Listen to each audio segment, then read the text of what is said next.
Hi, I'm Megan and welcome to my kitchen. In today's What's for Dinner video, I'll be sharing with you what meals we had this past week. Our dinners were easy to make, budget friendly, and delicious. So if you're looking for some weeknight meal ideas for your family, just keep watching. I'll also be sharing in my video today how I make my sweet peach tea. I've had several of you ask how I make that, so I'll be sharing that with you in this video as well. All right, let's get into this week's What's for Dinner. For dinner this first night, I made chili cheese dogs. I saw Valerie over on Life with Valerie Rose make chili cheese dogs, I don't know, maybe a few months ago, but instead of using regular hot dogs, she used like the cheddar brats, and I thought that sounded delicious, so that's what I decided to do. I had a package of these turkey cheddar brats in my freezer that I needed to use up, so I just thawed those, and here's what else I'm going to use. So I have some hot dog buns, some canned hot dog chili, you can of course make your own chili if you prefer, and some shredded cheese. For one of my sides, I'm going to make some bacon fried corn. I don't really follow a recipe when I make this, but I'll do my best to find one similar to what I did and link it down below for you. In this skillet, I'm going to add some chopped bacon. I just use a couple slices, and I'm going to cook that over about medium heat until the bacon is crispy. I'm going to remove the bacon with a slotted spoon and place it on a paper towel to drain. And then in the meantime, I'm going to saute up some veggies. Now, if you've got quite a bit of bacon grease, you want to kind of pour that out and only leave maybe a tablespoon or so. Here I have some chopped up onion, bell pepper, and jalapeno pepper. I had all this in my fridge that I wanted to use up, so I just finely diced that. I'm going to add my vegetables and saute them for just a couple minutes until they start to soften. And then I'm going to add in some minced garlic. Next, I'm going to add a couple cans of corn that I'm going to drain. You can use frozen corn or fresh corn that you cut off the cob. That would be delicious. I'm going to give that a stir, and then I'm going to season it to taste with some salt, pepper, and I'm using some of this Kinder's Buttery Steakhouse seasoning. And then I'm going to add just a little tiny pinch of sugar, not very much at all. You can, of course, skip that if you'd like. I'm going to give that a stir and then just cook that for, I don't know, maybe 10, 12 minutes or so until the corn starts to get brown. I decided to cook the brats in the air fryer tonight just to keep it easy. I believe I cooked these at 390 degrees for about 3 minutes, flipped them over and cooked them for another 3 minutes or so until they were warmed all the way through. Once they were there, I placed them into the hot dog buns, added some of the chili that I'd warmed up just in a little saucepan over the stove, added some shredded cheddar cheese, and I put this back into the air fryer for just a couple minutes until that cheese was melted. For my other side, I decided to make a cucumber tomato salad. Again, I didn't follow a recipe, but I'll try to find one similar to what I did. In this bowl, I just have some grape tomatoes that I sliced in half, along with about a half of an English cucumber that I cut into chunks. I'm going to add some fresh basil and then set that to the side. And I learned this from the Pioneer woman years ago to mix up your vinaigrettes in a mason jar. It just makes it really easy. So in this little mason jar, I'm going to add in some olive oil and vinegar. You can, of course, use whatever kind of olive oil and vinegar you prefer. I have these little like sample size flavored.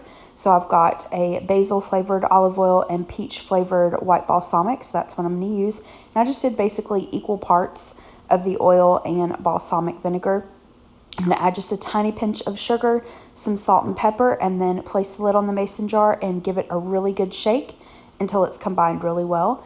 And then I'm going to drizzle that over the salad. And you'll want to give this a taste and adjust the seasonings, maybe add a little more salt, a little pepper, and then that's it. Now you can add some like chopped red onion. That would be really good in this, but we're not normally big fans of raw red onion, so I'm going to skip that. But if you're an onion fan, I think that would be yummy. Here are the finished hot dogs. And then here's the finished corn. After the corn cooked for that 10 to 12 minutes or so that I mentioned, I added in the bacon that we had cooked up and gave that a stir. And then here's the finished cucumber tomato salad. And next I'll show you our plates. All right, so we've got our chili cheese dogs, the cucumber tomato salad, the fried corn. This was so delicious. Everything was amazing. Those chili cheese dogs with the turkey cheddar brats were so yummy. Fried corn, delicious, and that cucumber tomato salad was so light and refreshing, perfect for summer. And for the chili cheese dogs, I mean, of course you could top these however you want. I know some people add ketchup or mustard, red onions, or jalapenos. My husband just likes a little bit of ketchup on his. I just eat mine just with the chili and cheese. This was our dinner this night. For dinner the next night, we tried a new recipe for honey lime chicken bowls. I saw this on Sammy's channel. It's Managing the Maze. I'll have it linked down in the description box below. We loved this. It was so good, had such great flavor, and my husband actually asked us to add this to our like regular rotation of meals. So let me show you how to make these. So yummy. Here are the ingredients we're going to use for the marinade for the chicken. We've got some garlic that we're going to mince, coriander, ground cumin, oil, brown sugar, honey, salt, fresh limes, and then cilantro. All right, so I've mentioned this before on my channel, but when I make marinades, I prefer to do it in a measuring cup, but you can do it in a bowl. That's totally fine. And I'm just going to add all of the ingredients. So we're going to add the oil, the honey, the brown sugar, the juice of 2 of the limes. I'm going to chop up that fresh cilantro, add that. Add the minced garlic cloves, the salt, cumin, and coriander, and I'm going to stir that until it's combined really well.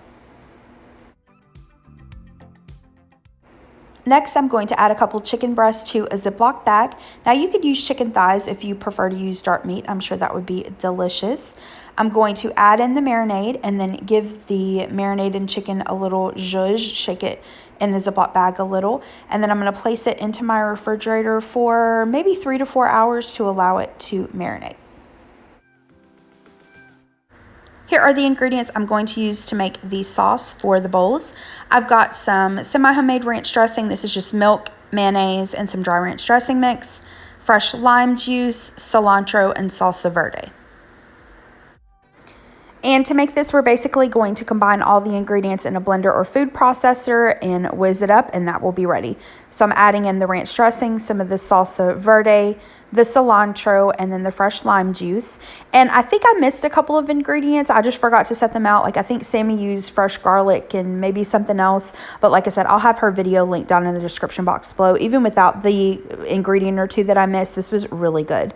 So like I said, I'm just adding those ingredients. I'm going to whiz it or pulse it. It just doesn't take very long at all. Basically, you're just combining everything. And then I'm going to place this into the refrigerator until I'm ready for it for dinner.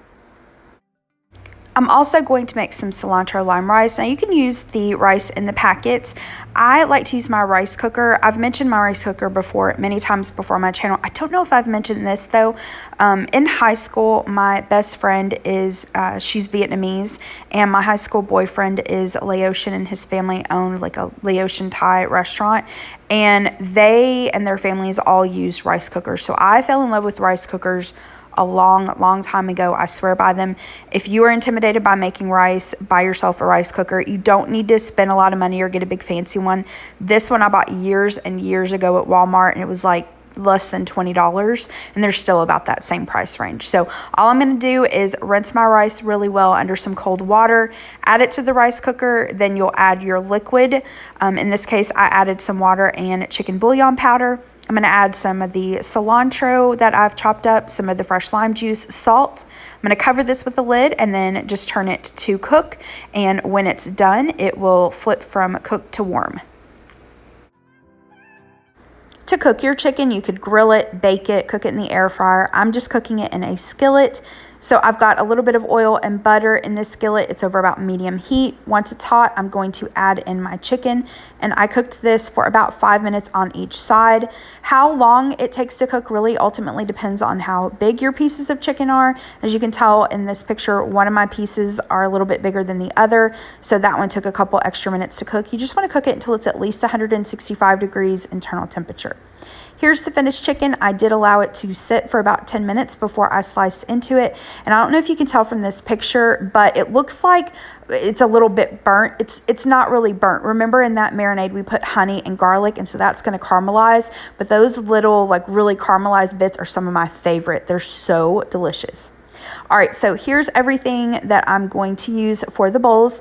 I've got a can of black beans that I rinsed and drained.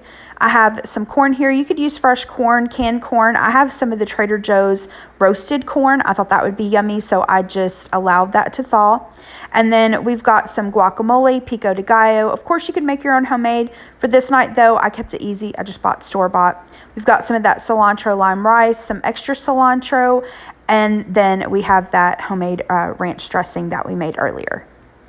And last but not least, I have some shredded cheddar cheese. Now, I pretty much stuck to the same toppings or, add-ins, fix-ins, whatever you want to call it for our bowls as what Sammy used, but make this your own. Use whatever you and your family like. All right, here are the finished bowls. All I did was lay down the rice and then arrange the toppings on top and then put a little dish with the dressing so that we could use as much or as little as we wanted. And like I said, this was so incredibly delicious. We had tons of leftovers and I made burritos the next day for lunch. They were super, super yummy. This was delicious. I really recommend you all give this a try. Next, this isn't a dinner recipe or idea, but I wanted to share it with you all. This is how I make my peach tea. So in several of my grocery hauls, I show this Country Peach Passion herbal tea. This is from Celestial Seasonings. And I mentioned before that I like to make sweet iced tea with it. And I've had so many of you request that I share how to make that. So I made it the same night that I made these honey lime chicken bowls, and I just thought I would share it with you all. So in addition to that peach herbal tea, I'm going to use some sugar, some water, and then I use this pitcher. This is about 2.5 quarts. So to the jug, I'm going to add in the tea bags. For the 2.5 quarts, I use 8 tea bags. And I've also made this using, I think it's called the Raspberry Zinger from Celestial Seasonings. I've also made this to where I do half peach and half raspberry, and that was really yummy. So I'm going to add those tea bags to the bottom of the pitcher, and then I just boil up some water. I don't really measure. I use like maybe 3 or 4 cups of water. Once the water's at a boil, I'm going to pour it over my tea bags and allow the tea to steep for about 10 minutes. After about 10 minutes, I remove the tea bags with the slotted spoon, and I'm going to add in the sugar. You want to do this while the tea is still warm so the sugar dissolves. Now, with sweet tea, if you've never made it before, the longer it sits, the sweeter it gets. So when you're first making it, you don't need to add as much sugar as what you think you do. So for this 2.5 quarts, I add between 1/2 cup and 3/4 of a cup. So I do like a heaping half cup, if that makes sense. I don't even know what the exact measurement of that is. But I give that a stir, whisk it really well until the sugar is dissolved. And then I fill the rest of the jug up with cold water, stir it one more time, and then I place this into the refrigerator until it's really cold, and we serve this over ice. You could do this with any kind of bag tea. It doesn't have to be the herbal tea. You just might want to adjust your steeping times or how many bags you use. But if you are a fan of peach tea or raspberry tea, I suggest you all give these Celestial Seasoning bags a try. They're really yummy.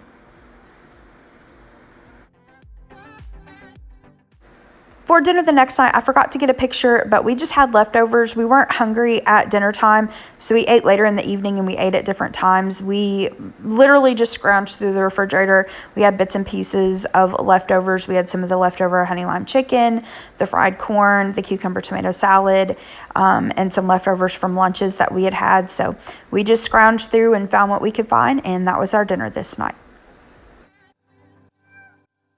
Dinner the next night was off meal plan, but it was so hot this day. I did not feel like cooking. Certainly didn't feel like warming the house up. So I just made some wraps. Here's what I'm going to use.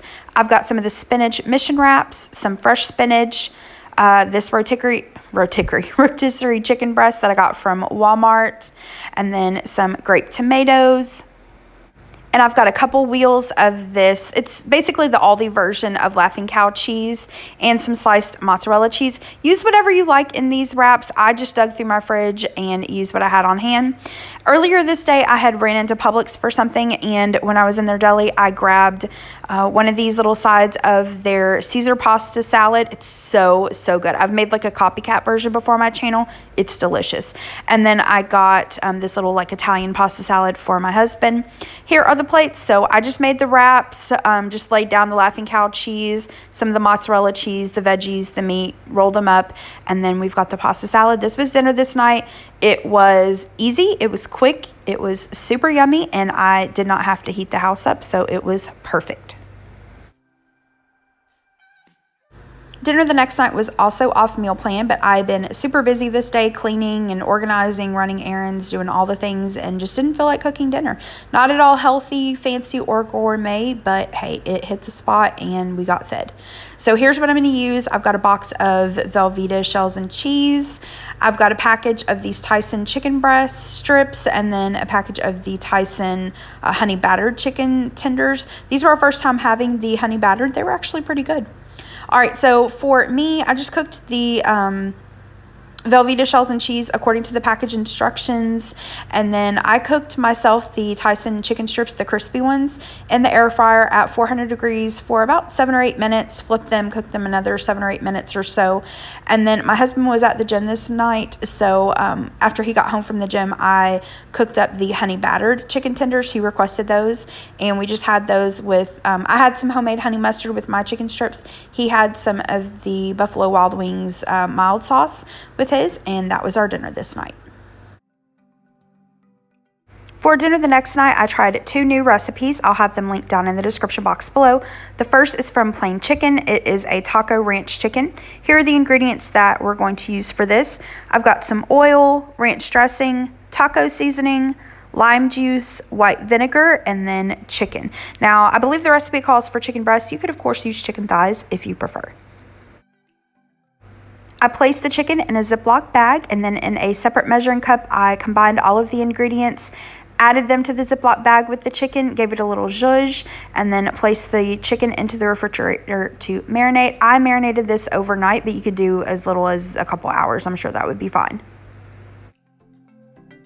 For my side dish, or one of the sides rather, I tried another new recipe for green chili queso potatoes. I've been wanting to make this for a while. I've mentioned many times before that I love me some chips and queso, and I love potatoes in all of its forms. So when I saw this, I was like, this recipe was meant for me, and I'm so glad that I tried it. This was delicious. I'll definitely be making this again. So I've got the oven preheating to 350 degrees. In this saucepan, I have added my milk, or half and half, whatever you prefer, American cheese. I'm going to cook this on about medium-low for a few minutes until the cheese has completely melted. Next, we're going to add in our cream cheese. Now, the recipe called for chive and onion cream cheese. I halved the recipe, and for the half recipe, it only needed 2 ounces of that cream cheese, and it was like $4. And I was like, I am not paying that much for 2 ounces of cream cheese, especially when I already had this whipped cream cheese spread on hand. So I'm just adding the cream cheese spread that I already had. I just allowed it to sit out at room temperature, and then I'm going to add some chopped dried chives as well as some minced onion to kind of recreate that chive and onion cream cheese. I'm also going to add in the garlic powder, onion powder, a little salt and pepper, as well as the green chilies that I've drained really well. I'm going to stir all that together and then allow that to cook on about low heat until everything has melted and is combined. Now, at this point, I would suggest giving the queso a taste and adjusting the seasonings to your taste. Now, in this bowl, I'm going to add in my thawed hash browns. You could just use the regular frozen, like Southern style hash browns shredded. Because I was having the recipe, I found this little bag in the refrigerator section, and these are diced already seasoned potatoes. So I'm going to add the potatoes and that queso to a bowl, stir it until it's combined really well. I'm going to spray my casserole dish with some cooking spray, add in the queso and potatoes, and then we're going to spread that out. Add some shredded Monterey Jack cheese, and I decided to add just a little bit of shredded cheddar cheese just for like a yellow color. You totally do not have to do that at all. Now, at this point, this is ready to go into the oven. I baked this for about 45 minutes, and then you'll allow this to sit for about 10 or 15 minutes. So for the taco ranch chicken, I decided to bake it this night. So all I did was spray a cookie sheet with some cooking spray, added the chicken, and I baked it at the same temperature with the queso. I just baked the chicken. These were thinner cuts, so I baked them for about the last 20 minutes that the hash brown casserole was cooking. Next, I'm going to make some steamed broccoli. This is my favorite way to do it. It's so easy. All I do is take some washed fresh broccoli. I cut it into florets, place it into a bowl, add a little bit of water, just a few tablespoons, quarter of a cup or so. I cover the bowl with some plastic wrap and then place this into the microwave. How long you cook it really depends on how big you cut your broccoli and how much broccoli you're using. For this amount, it took about 6 minutes. Here's the finished chicken. This was delicious just as is. This would also be really yummy cut up into burritos, tacos, quesadillas, nachos, whatever you want. Here are the finished potatoes. And then here's the broccoli. Once it was cooked, I removed it from the microwave, took off the plastic wrap, drained off a little bit of water, added just a tiny little pat of butter, salt, pepper, and then whatever seasonings you like. Here are the finished plates. So we have the chicken, the potatoes, and the broccoli. This was delicious. Like I said, those potatoes were so good. The chicken was good. It had great flavor. And the broccoli was simple but yummy. For the last dinner in this week's video, we had a little date night. We went to a local mom and pop burger place. We just got their bacon cheeseburgers and fries. They have a fry sauce there, and I don't know what they put in it. Like, I know fry sauce is typically ketchup and mayonnaise, but they add other ingredients. It's not like any fry sauce I've ever had before, and it is delicious. It's so, so good. But that was our dinner this night. Quick little easy date night. All right, that's it for this week's video. Thank you so much for watching. If you liked this video, please hit the thumbs up button below and subscribe to my channel if you're not already. Have a great rest of the day. Thanks so much. Bye-bye.